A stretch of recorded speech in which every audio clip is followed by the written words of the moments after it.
Hey everybody, it's Lori, and I am here today with my Nonfiction November TBR.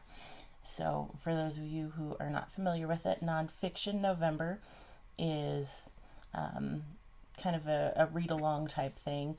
I do know that Olive at A Book Olive is one of the hosts. I'm not sure who the other hosts are off the top of my head. I will link more information about Nonfiction November in the description box.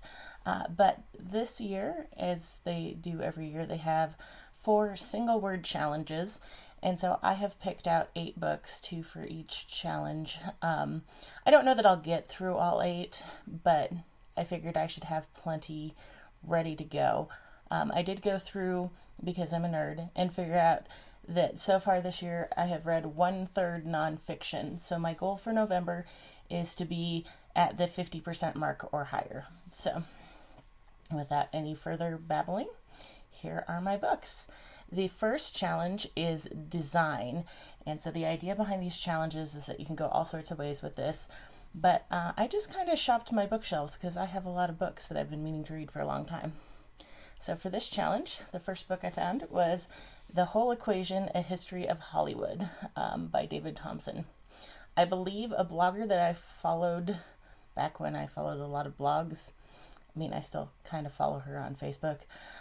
But back when I read a lot of blogs, somebody had recommended this, I believe, and I picked it up in paperback swap, and then I never got to it. So I have not read this book, but I figured since it's all about the history of how Hollywood came into being, that would be a fun one for design.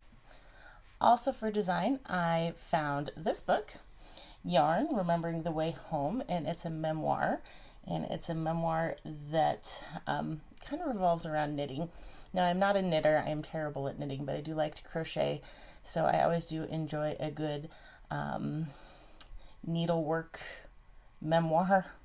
Sadly, I have read multiples. So I think I probably picked this up at a thrift store. It probably spoke to me because it said yarn on the cover. And I haven't read it, so I thought I'd read that one as well. The second challenge is sport. And of course, there's a lot of different ways you could go with this, and I am not a super sporty person, but I found 2 different football books on my shelves that I've been meaning to read. The first one is actually a reread for me, and that's Friday Night Lights by H.G. Bissinger. This is the book that the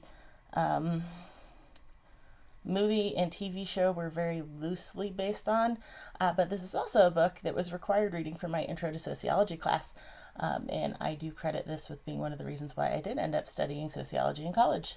So it's a fascinating take on football and small town life in the intersection, and since it's been a while since my Intro to Sociology course, and I do now live in a small town, I thought this one would be fun to reread. When I was kind of perusing my memoir shelf, I found The Blind Side by Michael Lewis. I have seen the movie. I have never read the book. I believe I saw this at a thrift store and decided I ought to pick it up. So I thought this would go kind of nicely with the Friday Night Lights book. The third challenge, the word is true. And this one was really hard for me because you could go so many different directions with the word true. And so I kind of went with some books that speak truth that I have been meaning to read for a long time, that have been sitting on my shelves, or in the case of this first one, I had on my paperback swap list for about a decade, and I got it a couple months ago. So that is How to Read a Book, The Classic Guide to Intelligent Reading by Mortimer J. Adler and Charles Van Doren. This has been recommended to me about 10 billion times in my life. And I like to read, so why would I not want to read a book about how to read a book?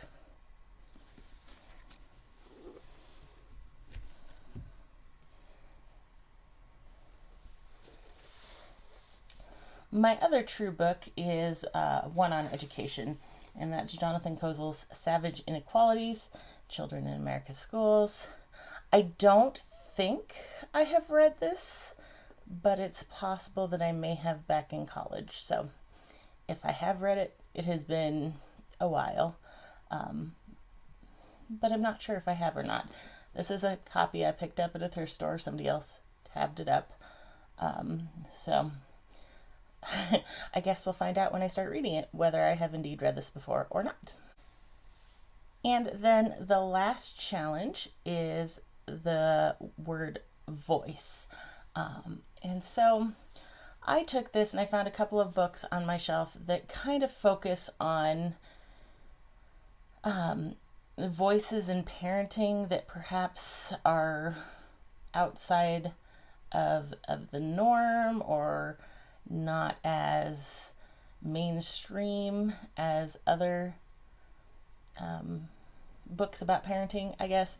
I do find it very interesting that maybe there are just as many parenting books now as there were when my kids were little, but I kind of feel like I don't see as many new parenting books. So both of these books are a little bit older. Both of them I got off Paperback Swap. Both of them I've had for a while and have not read. And the first of those is Free Range Kids, Giving Our Children the Freedom We Had Without Going Nuts with Worry, by Lenore Skenazy, maybe? I'm not very good with last names. And she has the title America's Worst Mom because she let her 9-year-old ride on a subway by himself. So, anyway, I've had this one for a while. I am not very helicoptery of a parent. I know I homeschool and everything, but I kind of let my kids do stuff sometimes, and even my husband sometimes forgets that our girls are much, much older than they used to be, and he's like, "Are you sure you're okay leaving them in town for 6 hours?" I'm like, "Yes, they're 15 and 12. They'll be fine." They have 9 million relatives and friends in town. They can find somewhere to go. So I'm interested to see what she has to say. This is a really short book. I think this is the shortest of all of the books that I have. It doesn't look that short, but without like the end notes and stuff, I think it's like under 200 pages.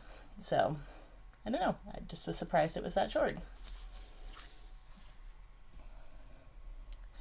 And then my other parenting book that I'm putting under the challenge of voice is Last Child in the Woods, Saving Our Children from Nature Deficit Disorder by Richard Louv. Again, don't know a whole lot about this. I'm not going to claim that my kids spend a lot of time in nature because we're more of an indoor and read a book kind of family. But we do live out in the country, so they do have a lot of experience with nature, although we don't have any woods.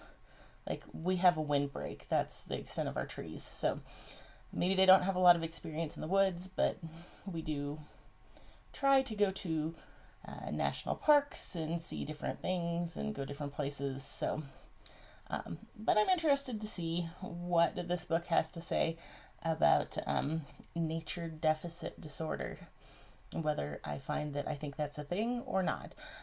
And this might be one that is aimed a little bit more at urban and suburban parents, because, we are out in a rural area, so while we don't have exciting nature, we always have pheasants in our yard or deer passing through or coyotes howling in the distance or cows, lots of cows. So anyway, I just thought I'd do this quick little TBR video for what I am planning to read during Nonfiction November. There's a chance I'll read some other nonfiction books as well. And I do have several fiction books that I will probably be reading in the month of November as well. But I just thought this would be a fun little video. So if you are participating in Nonfiction November, I would love to hear what you're planning on reading and how you took these challenges. And I guess that is it. Feel free to subscribe if you'd like to see more content. I do a lot of book hauls. My daughters sometimes do videos with me. They're pretty busy, so sometimes it's hard to track them down for long enough. But I hope you enjoyed this video. Have a very good day, and we'll see you in the next one. Bye.